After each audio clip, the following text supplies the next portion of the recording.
voici rendu à une autre catégorie de tests, les tests end-to-end. Comme pour les tests unitaires, le framework avec lequel les tests end-to-end sont écrits est Jasmine. Cependant, pour exécuter ces tests, c'est Protractor qui est utilisé.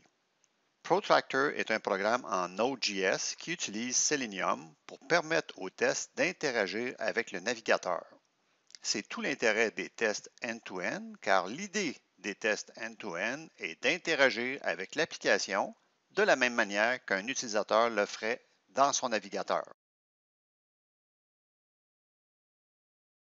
Ainsi, il est possible de tester de bout en bout une fonctionnalité en définissant une suite d'interactions à réaliser.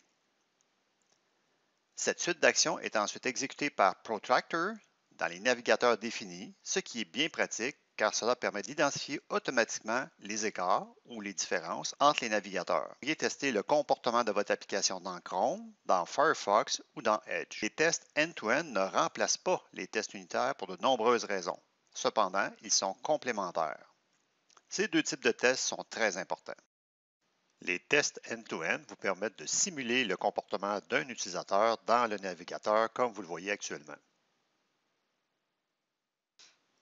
Les tests end-to-end se retrouvent dans le dossier E2E, clic, dans lequel vous trouvez trois fichiers. Un fichier de configuration qui est tsconfig E2E, qui vous permet d'indiquer entre autres le type de navigateur sur lesquels vous souhaitez porter les tests. Un fichier app.2e2-spec qui contient les tests en tant que tels. Et un fichier app.po qu'on appelle page object qui dégage ou qui dépollue le fichier app.e2e-spec. Je clique sur le fichier qui contient les tests, app.e2e-spec. Un test est proposé d'office, should display welcome message. Vous remarquez la première ligne du test qui est page.navigate_to. Si vous remontez un peu dans before each, page égale new app page. Si vous remontez dans l'import un peu plus haut, app page pointe sur app.po, PO pour page object. Si on va dans la page objet, double-clic, vous remarquez le return browser.get/. Il faut indiquer ici la route sur laquelle portent les tests. Si je clique sur src, app routing, je souhaite tester la route produit qui pointe sur le composant des produits. Après le slash pour indiquer la route, j'indique produit. Dans votre cas, encore une fois, c'est différent. Après page navigate_to que je viens de changer, on a expect page qui renvoie toujours à notre page object, get paragraphe text. Ça aurait pu être très bien n'importe quel autre nom, c'est le nom de la méthode qu'on a donné. Et on cherche quelque chose qui est égal à welcome to stk. Je retourne dans ma page objet.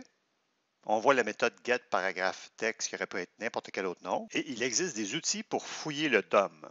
On cherche un élément dans lequel on va retrouver stk-root h1. stk-root est la balise qui permet d'injecter vos pages dans Angular. Si vous retournez dans index.html, on reconnaît la balise stk-root qui permet encore une fois l'injection de toutes vos pages à l'intérieur du body. Je reclique sur le fichier des tests et on cherche un titre qui est égal à Welcome to STK. Je clique sur la page PO. Je cherche une balise H1. En ce qui me concerne, je vais aller dans Produit, Produit Component HTML et je vais tenter de trouver la balise H5 qui contient Gestion produit. Je vais cerner, CTRL-C, je retourne dans APP-PO, je cherche une balise H5.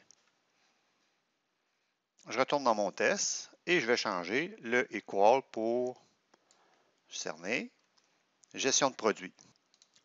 Pour rouler les tests unitaires, dans le terminal intégré, on tape ng, espace, E2E, Enter.